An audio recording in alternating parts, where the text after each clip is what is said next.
So there was a lot of news that's been coming out today. Tomorrow for Newswave, it's going to be pretty packed.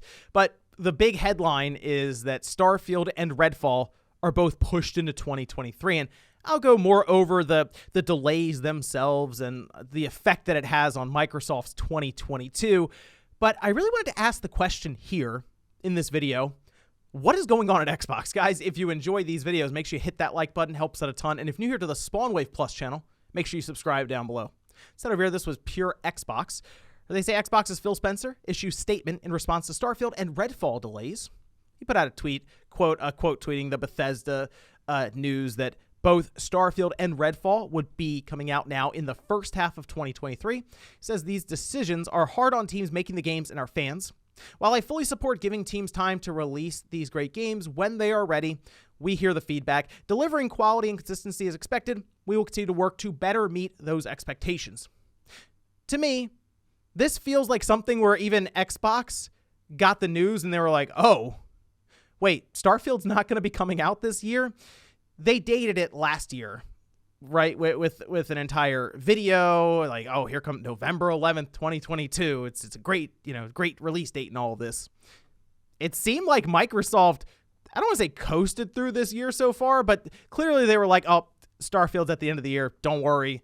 Yeah, you've been subscribing to Game Pass this whole time. We've been dropping some third-party titles in there, but you're definitely subscribed for the big Starfield game when that comes out at the end of this year. Oh, wait, now it's into 2023.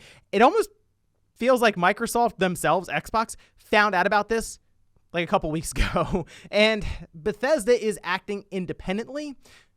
But as soon as Microsoft and Xbox bought ZeniMax and Bethesda, they're now under the Xbox umbrella.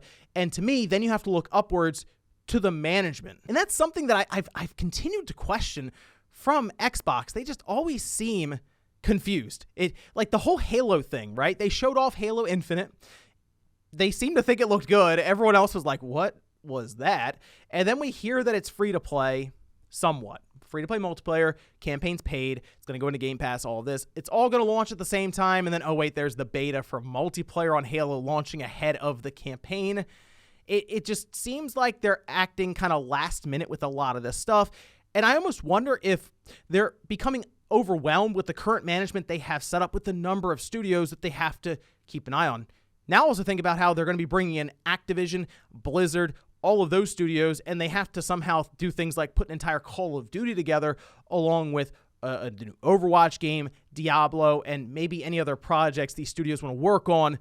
Like, it feels like Xbox themselves are overwhelmed. You bring all of that into the mix, and it's going to get very, very tough. I'm just not really sure why they felt the need to date Starfield. Like, if Starfield and Redfall just had 2022 set up, right? Like how Breath of the Wild 2 just said like targeting 2022. Everyone was like, yeah, okay, we'll see if that comes out. And then they're like, oh, it's coming out now in 2023. Everyone just said, okay, well, yeah, it's kind of what we expected. But when you put a date on a game like Starfield so far in advance, like they didn't have to do any of that. Clearly it was for marketing and getting the buzz out there and people hyped up for it.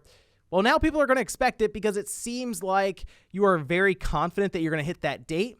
And I almost wonder if Bethesda, like the studio there, Todd Howard, all basically told Phil Spencer, oh, we're going to hit this date. You can go ahead and announce it now and we'll get it done. And then they're working with this new engine on Starfield and they're like, oh, we're probably not going to get this game out at that time. And Phil Spencer found out like a month ago or something, or a couple weeks ago, and they're like, well, let's put the old Twitter title card out there with the text to break the news. Obviously, these games aren't canceled or anything like that, and I'd rather them come out in good shape as opposed to coming out and just being completely broken. But, I mean, Bethesda titles that come out typically are known to be buggy, right? Famously so. And it's to the point where people just, it has a lot of jank to it, and people love it for it, right? I kind of feel like Starfield is still going to have that when it comes out. So there will be questions asked. Okay, why is this game still delayed when there's like stuff just floating in the air, or you can break the game doing some weird random glitches and all of this. But I am curious how all of this came to be. Obviously, somewhere at some point, someone said, hey, I know we told you that date, but it's not going to happen. It just seems like something that Microsoft themselves, management should have gotten in front of him and been like, let's not announce this date yet. Let's just say 2022 until you're absolutely positive that it's going to be coming out on this day. Like, the big reveal for its gameplay, I assume, is still set up for this showcase coming up, and that's when they could have done the release date. It's just a lot of questions when it comes to the management with Xbox. Here, they're very hands-off. At least that's what sources with the initiative have said. Remember, half the initiative staff, the developers, seem to have left the studio, and they bring in Crystal Dynamics, most likely because they need to get the game done. And then you hear about how State of Decay 3 and Undead Labs is having their own issues in development. We hear that Everwild gets announced before they had the concept for the game ready. And now at this point, Microsoft's left potentially for an entire year from their last release, that being with Halo Infinite, till their next release, which I guess is going to be Forza Motorsport. That's what we assume right now. Testing has been ongoing, so I guess that's what they're going to hang their hat on this holiday. They could still have some other announcements to reveal, but it's not going to be a Starfield. Like, Starfield's just not there for the holiday anymore. Redfall, I don't think, has the same impact, obviously, as Starfield. That was going to be their big holiday title, but I'm curious what Microsoft does, and maybe I'll talk a bit about that tomorrow in Newswave as to what can they do to try to plug the hole here that they had originally been relying on, probably until a couple of weeks ago when Microsoft found out. But let me know what you guys think about this situation down below. Questions continue to pile in when it comes to the management at Xbox. What do you think is going on there? Thanks, guys, for watching, and I'll see you next time.